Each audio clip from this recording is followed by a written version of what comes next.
So in today's video, what we're going to be doing is we're going to be going over updates on the 75-gallon Paludarium as well as plans for this 90-gallon tank. Then I'll also show you guys the progress that I have going for the 29-gallon Vivarium. So stick around.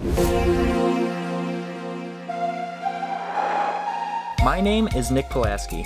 Growing up, I have always had a passion for wildlife, and with that passion, along with my passion of filmmaking, I get taken on some amazing adventures creating wildlife content, getting up close with a variety of incredible animals. So come follow along as I pursue my goals of educating, inspiring, exploring, and conserving wildlife, all while having fun, seeing the beauty in our natural world. Hello and thank you guys so much for joining me here today. This is going to be an exciting video where we're going to be going over both these two big tanks right here, as well as we'll be going over the 29 Vivarium. And as you guys can see, the Vivarium has been growing lushly, and I mean it's been looking amazing and very natural looking. This has just been progress of letting this thing grow out and being the healthy environment that it is. And there's no animals living in here currently. There's nothing on the water feature and there's nothing on the terrestrial feature, but that's okay. I mean, we have all these amazing plants growing out right now, and we do have to prune these guys down a little bit because as you can see, they're kind of overgrowing here. And when I show you guys also too my 29-gallon Vivarium, you're going to see that that thing has been neglected, and I mean absolutely neglected to the point where all the plants are basically killing each other. What they're basically doing is they're wrapping around one another and they're basically constricting each other to the point where it's just not looking good. So here's a picture of it right now, and as you can see the progress in that, I mean it is overgrown to the max, so we need to fix that immediately. So that's going to be the second part that we're going to be doing, and I'm going to talk a little bit more about that tank as well too. Now also too, I may have some plants extra where I also have like this tray where I can put all my prunings and my clippings right in there, and then I can have like a little bit of a grow out over there. But what I'm probably going to assume is, like I said, the plants in there are having some issues where they're constricting each other and they're just not doing so well. And honestly, that's all my fault. I have basically been neglecting that thing, and I just didn't want to do any work whatsoever on that thing until basically this light bulb went out. And I don't know, it's just the reason being I didn't have necessarily a plan to do anything with that tank. I didn't have any plans to get any animals for it or anything like that. There's just orange isopods in there. So what I'm going to do now is I'm going to get all my clippings out of here first, and then we're going to start chopping away in that 29-gallon and see what we come up with. And then later on, we're going to talk about this tank over here and see what the plans for this guy are as well. So I know you guys are kind of stationary right now, and I mean, that's just because I have to do some deep reaching in here. I'm going to be pulling out some trimmings in here and talking to you guys, but even just looking in here, I mean, look at this. I mean, this is just a nice stalk. Everything's looking great on these guys, and this will be great to just be replanted and repurposed, but we just don't need it in here taking all the light up and away. So I'm going to be cutting away probably around the joints of these plants so I can get as many of the stalks, nice healthy stalks as possible. And it just helps with regrowth, honestly, and getting this to be perfect looking. Now, as you guys know, I love working with my natural setups, and I love working with these, and I love having this in the living room where it's just kind of like a nice centerpiece. So now, honestly, these tanks, they require a bit of work and care, obviously. You don't want to just leave these to neglect. It's same with like bioactive setups just in general. It's something that you do need to require like a little bit of maintenance for, especially if you have animals in there, because of bacteria issues and anything like that. If you leave those things unattended, you're going to have some issues and you're going to have some health problems with your animals. So bioactive, it does not mean no care whatsoever and that everything's going to work out. It does require a little bit of nitty-gritty work, whether it's pruning the plants so they don't overgrow and cleaning certain things as well too, because otherwise your cleanup crews are not going to clean up everything. So you definitely want to keep those things in mind. So what I'm doing right now is only part of the process of what you'd want to do if you had a bioactive setup. Look at this. Look at all these amazing roots on this plant right here. Amazing. So we're going to put this right over here. And already it's clearing up pretty nicely. So I'm going to just keep chopping away at the stalks. And I caught this basically at the right time where I can get things down to a point where they're not going to be overgrowing and overlapping each other and constricting each other out. But it's still going to look nice and lush. You can see even on top of here I'm getting some plant growth, which we need to kind of nip in the butt here. So, look at that, we got some vining going over here, so we're going to put that down. And then we're going to go back inside here, and everything's just rising up. So it's kind of like how plants in the rainforest go about doing things where they'll kind of reach up into the canopies because they're all fighting for just a little bit of light, because obviously overhead in the rainforest canopy you're not getting too much light going in, so a lot of the plants are fighting one another just to get amount of sunlight. So same thing is being mimicked in here, where plants are fighting for any sort of sunlight that they can get.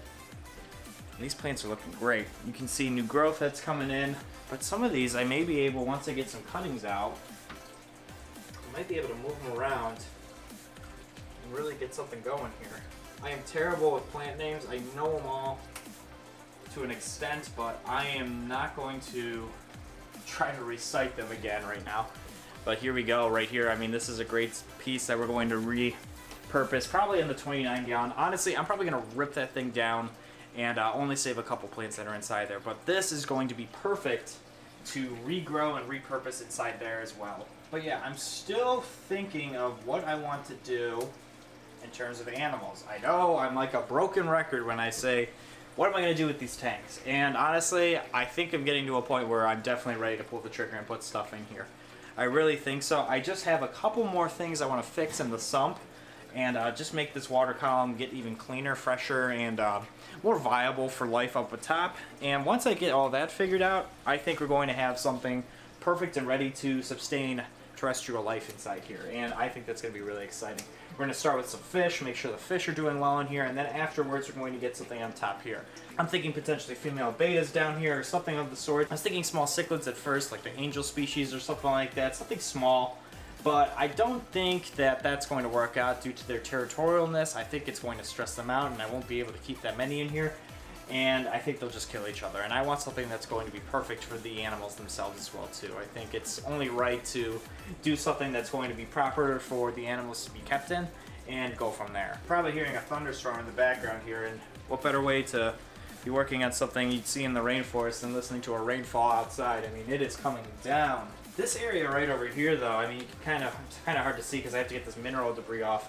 But this right here by where the water comes down for the waterfall is kind of cool looking because of how it's kind of morphed over time, but I kind of want to just trim it a bit. Not too much, but just enough. I mean, I'm tugging lightly on these things, and these are like really well-rooted vines that are sitting in here, and that's awesome. I think I've maneuvered that enough. I think these plants are good as they are. We have a lot of trimmings right now, let me tell you. This whole table is covered in a whole bunch of trimmings. But a lot better looking than what it was, I think, and it's definitely to a point where it's not going to be constricting whatsoever to these animals, so that's great. I still have to get the fogger going in here as well, too. I have the tube still lined up, just have to get another fogger for it. If you haven't seen how I make my foggers in the past, I'll leave a link down below or above, too, so you guys can see that. So you can see how I make these foggers super efficiently cheap. And that they put out some amazing fog that you're just going to love to see in something like this, where it's just going to kind of put this eerie mist inside here. And I mean, you're literally looking at like something that's out of a rainforest, and I'm so excited to put that in here. So we're going to make one of those as well too. Now, the other thing that I kind of wanted to go over is I'll kind of sandwich this in. I'll talk about the 29 gallon later. I know it's going to be quite a weird, funky experience, so we'll talk about that later. The 90 gallon, what my plans are is inside this box down below here, I have a whole bunch of supplies left over either from this. It's a very old box full of a whole bunch of old like terrestrial vivarium supplies or anything like that. So I have a whole bunch that I think I want to just map out and do another paludarium and do it a little bit better than what I knew to do when I first started this. And honestly, I could only go up from when I built this. I mean, this looks okay to me. I like how this turned out. I'm pretty proud of how this turned out. But 6 years ago, I didn't know as much as I know now on how to build things. And I'm still fighting with certain ways that I want to build this. I don't know if I still want it to be gravitational like this guy is. I think I do, just because if a pump shorts or anything like that, that's all I can think about. Is if a pump shorts out or anything like that, this thing isn't going to flood or anything like that, and the ratio of water will always stay the same. And I think that's kind of what I want to do. I just have to think of a good way to do it. So down the line, we're going to make something like that, but the problem is I have to drill it. So I have to either learn how to drill this thing myself, or I have to take it somewhere to drill it. And this is a 90-gallon tank, and it's going to be quite heavy to lift up. So we're going to figure that out. That's going to be the main key. After we figure that out, it's just going to be making a nice big land feature we could fill out a whole big land feature in this thing. And I'm thinking instead of having like a riverfront all the way across in the front, I don't think I want to do that again. I think what I want to do is I want to completely have one side all terrestrial, maybe have a waterfall right here or maybe in the middle, and then have another side that's completely like a water feature over here. So I want this to be completely different looking than this guy over here, where you have a land feature on one side, probably 2/3 of it, and then have a water feature over here, and have it deep enough where we can have a whole thing of like schooling fish and what have you, and make it something really, really cool. So as I'm thinking about it, I mean, I'm just kind of mapping out different designs in my head, and I think we can pull something off that's going to be pretty cool. Now, if you guys have any suggestions or anything like that, let me know down below as well too. I don't know when I'm going to truthfully start this. I want to start this soon. I've been really itching to start this. I have a whole bunch in here. I mean, if I could show you, just for context, what I have, I mean, I literally have cork rounds that are this big. And I could stick my arm in here and just wear it like this. I mean, I have a whole bunch of stuff just sitting in here that we can use and play around with. I mean, we have these cork rounds. I have a whole bunch of other things too that I can use. I have different pieces of foam that I kept for this piece over here that I could definitely use and reuse for this. I didn't throw really much out. I just knew that I wanted to build something else with those pieces. And if I didn't throw them in that 29 gallon when I built that of scrap, I want to throw them in here. So that's what my running plan is for this, is having a nice, stable feature in here that will sustain life. I can really plant this thing out too. I mean, if I make this thing like a whole mound from the top here, I mean, you're probably not going to see things from this side and the back, but you're probably going to see the rest from this area over here. So you'll still see a whole show of things right over here, and I can put this thing against the wall if I want to, or I don't know. We'll figure out something, but it's going to be really exciting how we're going to portray this thing and how we're going to throw this thing together. I want this to be zoo enclosure quality, if not better, for this setup right here. And I may talk to a couple people that I know, including Mike Novi from Rainforest Junkies. He's going to be basically my bread and butter and help of trying to figure out what's the best thing to do with this. And this may be a project we may tag team, but I mean, it's not something so easy when you're both two separate states. And I mean, if he was here and around, I think we could be in good hands where we could drill this thing and call it a day. But yeah, I mean, we'll figure something out. Like I said, I'm kind of rambling right now.